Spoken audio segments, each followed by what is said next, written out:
नमस्कार। दादी की कहानी में आप सबका स्वागत है।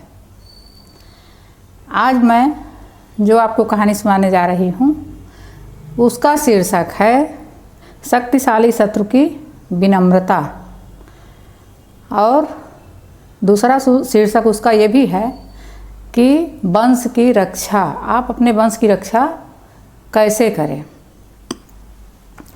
शक्तिशाली शत्रु किसी भी कारण से विनम्रता प्रकट कर रहा हो तो तुरंत सावधान हो जाना चाहिए। यह भविष्य के किसी बड़े खतरे की सूचना है आपके लिए। वरुणादि पर्वत के समीपस्थ किसी प्रदेश में मंदबिस नामक एक वृद्ध सर्प रहा करता था। एक दिन उसने अपने मन में सोचा, अब मैं भोजन की प्राप्ति के उपाय करने में असमर्थ होता जा रहा हूँ। शक्तिहीन समझकर मेरे बंधु बांधव भी मुझे छोड़कर चले गए हैं।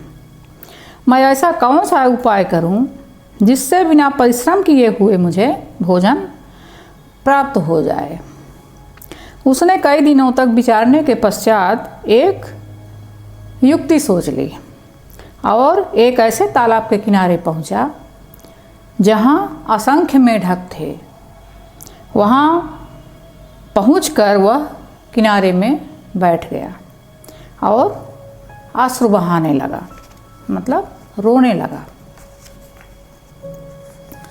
उसे रोते हुए देखकर एक मेढक ने पूछा, मामा, आज तुम हमें पकड़ने के बदले रो रहे हो, क्या बात है?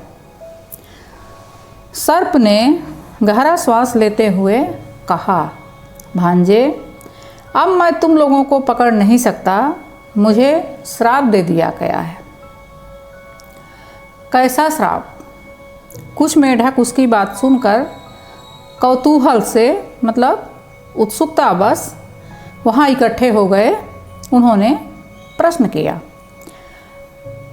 तब उसने बताया, सांप ने, मतलब स्नेक ने, आज रात प्रदोष काल में ही मैं भोजन की खोज में निकल गया था।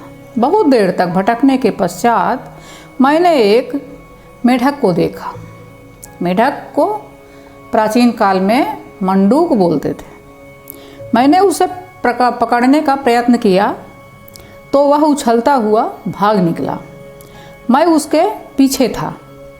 वह उछलता हुआ एक ब्राह्मणों के समूह में घुस गया जो स्वाध्याय में लीन थे, मतलब वो लोग पढ़ाई कर रहे थे। मैं भी उस समूह में घुस गया।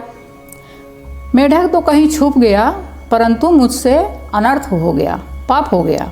मेढक के भ्रम में मैंने ब्राह्मण पुत्र के अंगूठे को पकड़कर काट लिया। वह तत्काल वहीं मर गया। फिर क्या हुआ? वहाँ मेढकों की भीड़ जमा हो गई सुनने के लिए।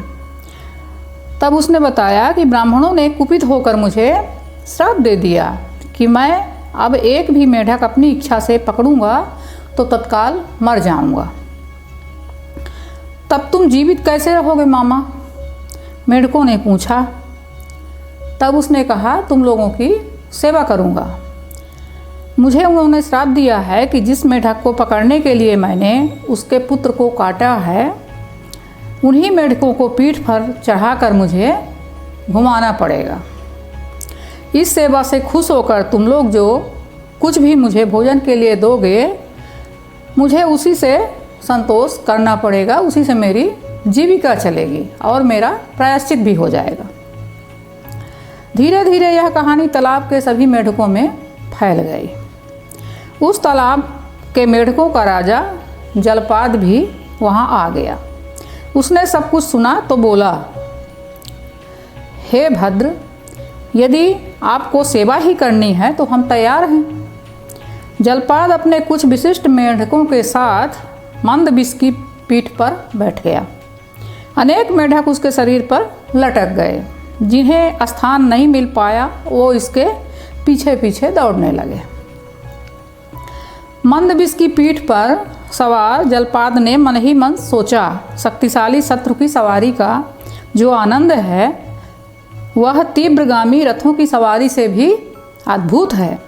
आज मैं इस सर्प पर नहीं, इसके दर्प पर यानी इसके घमंड पर सवारी कर रहा हूँ। कुछ ही देर बाद मंद विष ने अपनी गति धीमी कर दी। जलपाद ने जब इसका कारण पूछा, जलपाद मतलब मेढकों का मुखिया, तो सर्प ने कहा, देव, प्रातःकाल से मैंने कुछ खाया नहीं है, इसलिए शरीर में शक्ति का, बल का अभाव हो गया है। जलपाद ने कहा, यदि ऐसा है तो आप इनमें से जो सेवक आदि हैं, मतलब जो सेवक आदि मेढक हैं छोटे छोटे, उनमें से कुछ को खा लीजिए, क्योंकि स्वामी का यह कर्तव्य है कि वह सेवक को भोजन, वस्त्र, आवास आदि की सुविधा प्रदान करे। यह प्रबंध तो आपके लिए या मुझे ही करना होगा। मंदविष ने उसको, जलपाद को धन्यवाद दिया और कुछ मेढकों को खा गया। इसी प्रकार वह प्रतिदिन उन मेढकों को पीठ पर बैठाकर घुमाने जाने लगा और अपनी भूख की तृप्ति भी करने लगा। धीरे धीरे वो उनके वंश को पूरे खाने लगा। कुछ ही दिनों में वह तालाब के सारे मेढकों को खाकर अच्छा ताज़ा शक्तिशाली हो गया और लास्ट में वह जलपाद को भी खा गया। इस तरह से जलपाद यानी मेढक जो था, मुखिया था जो मेढकों का, वो भी ख़त्म हो गया और उस तालाब के सारे मेढक ख़त्म हो गए, उनका वंश ख़त्म हो गया। इस कहानी से हमको ये शिक्षा मिलती है कि अगर कोई बहुत शक्तिशाली और वो भी शिकारी हो, अगर वो विनम्र भाषा में हमसे बात करे तो हमको उसकी मंशा को समझना चाहिए, नहीं तो पूरे वंश का नाश हो सकता है। धन्यवाद।